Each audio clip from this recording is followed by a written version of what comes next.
Hey YouTube, CatmanAwesome9 here, and I thought I'd do a video to make up for that really bad US Wiseman deck I did. That was probably one of the worst deck profiles I've ever put up, and I feel really bad for just kind of putting a video on my YouTube channel without actually making sure it was quality, and I apologize to you guys. But I figured I'd do a hero deck update on mine, and all credit goes out to Alex Medina, who came in third at YCS Indy, because I'm using his monster lineup and some of his spell line.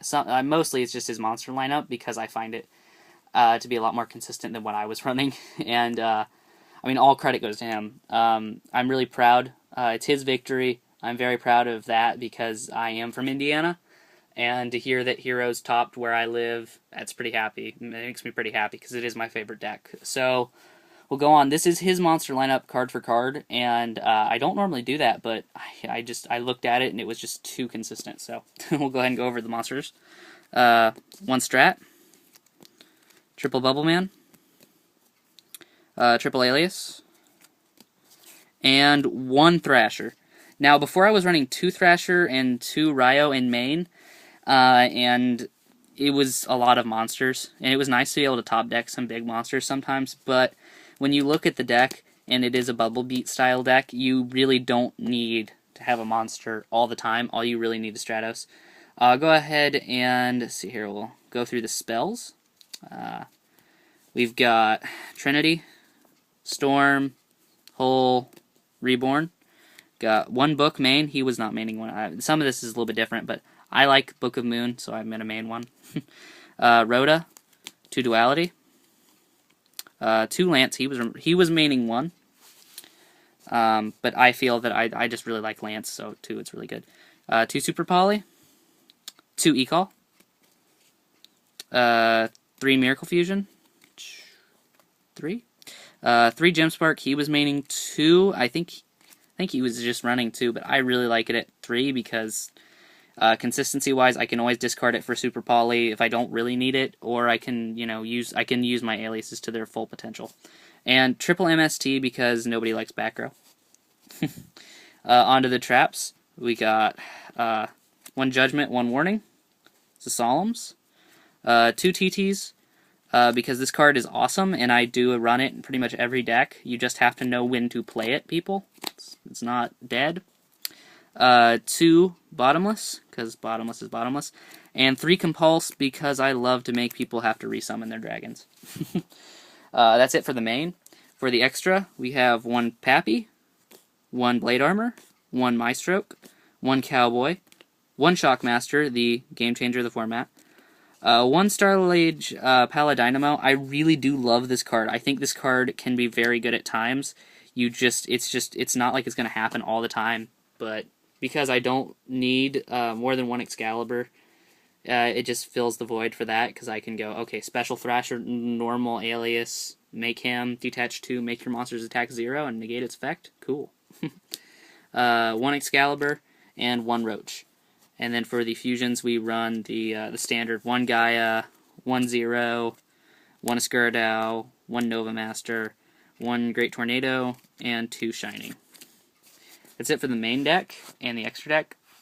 Onto the side. Now, my side's a little bit different. I thought it would be kind of interesting to side some new things. For the most part, it's pretty much the same, though. I took out the Gore side because I realized how stupid it was to even think, like, if I'm not going to main it, why side it? So, one Snowman Eater, one Grand Mole. This was going to be in the main, but the more I thought about it, the more I was like, I don't really need to clog it in there. It's just like an extra Compulse, and if I come up against a deck that I really need, like an Exceed-heavy deck, this card will come in handy, but I don't need it till then. Aside the second Thrasher, just in case I need it.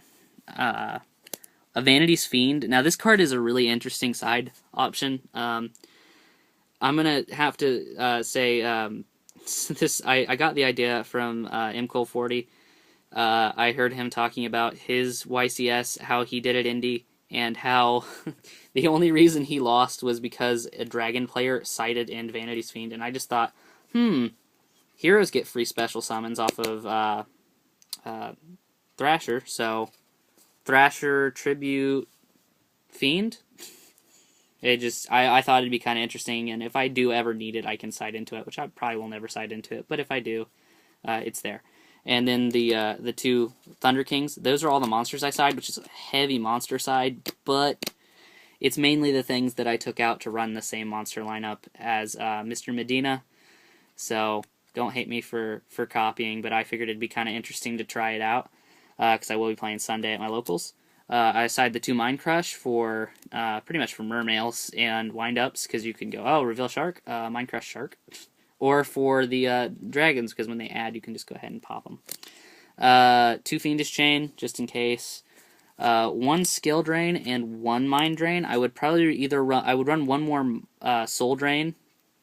I'd run a Soul Drain if I had one, or one more Mind Drain, but I don't have either, so I figured it'd be interesting to side one of each, and just in case, like, okay, if I'm playing against a hand-heavy deck, Mind Drain, field-heavy deck, Skill Drain. One Vanity's Emptiness, anti-special summon, one Mischief of the Yokai, and I'm going to stop and talk about this card, because I'm pretty sure almost nobody knows what this card does, or if you do know what it does, you probably have never played it before. When it's activated, it decreases the levels of all monsters on the field by 2. And once, when it's in the graveyard, other than the turn that it's activated, you can banish it to decrease the level of monster on the field by 1. It's mainly just a disrupt card. I figured siding one of these just in case it happens to be useful. So like if I'm playing against gadgets, or if I'm playing against dragons, or even, I mean, mermails, it doesn't really affect them as much because they don't exceed as heavy. They still do, but they don't have to. They can just beat the crap out of you. Same with dragons, but if, you know, you're playing against dragons and all you have on the field is like a Shining, and you go Mischief of the Yokai, it doesn't hurt you at all. But then when all their dragons that they've brought out using the babies, or all their, because none of them are going to be able to get over it anyway, when they all get dropped down by 2 stars and become level 5s, they have no exceeds to go into. Because they may run rank 6s, they may run 3s, they may run 4s.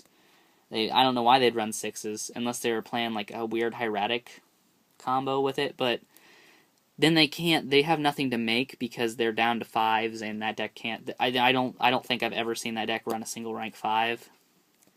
It was a really interesting thing. I've had one of these for a while. I had it, and then I traded it, and then I got it back. This was not a cheap card. When I got this card, Starstrike Blast was a relatively new set. I think Storm of Ragnarok was the most recent set. So it was like $10, but I think now these things are like $4 or $5. I would say this card's actually worth picking up if you see one, because, I mean, just that disrupt power, that, oh, now all your monsters lose 2 levels. I mean, it affects your monsters too, so it's not something to just activate whenever you want, but it throws off synchroing and exceeding so hard for your opponent they don't even know what to do anymore. Synchroing not as much because they just have to get more material on the field, and any deck that can synchro can usually get 4 or 5, you know, extra monsters to the field anyway. But just to throw them off and like, oh, now I can't go for that because all my monsters are a different level. And then to round out the side, 2 Defissure because it's Defissure and it's anti-meta. I don't have any Max Cs. I don't know what happened to mine. I wish I knew where it was. I'd probably be citing that. Anyway, yeah, I saw that had topped, and I was really happy. And it led me to edit my deck a little bit. Congratulations to Mr. Medina. Thanks to MCole40 for the idea of the Vanity's Fiend side. And Catman Awesome 9 signing out.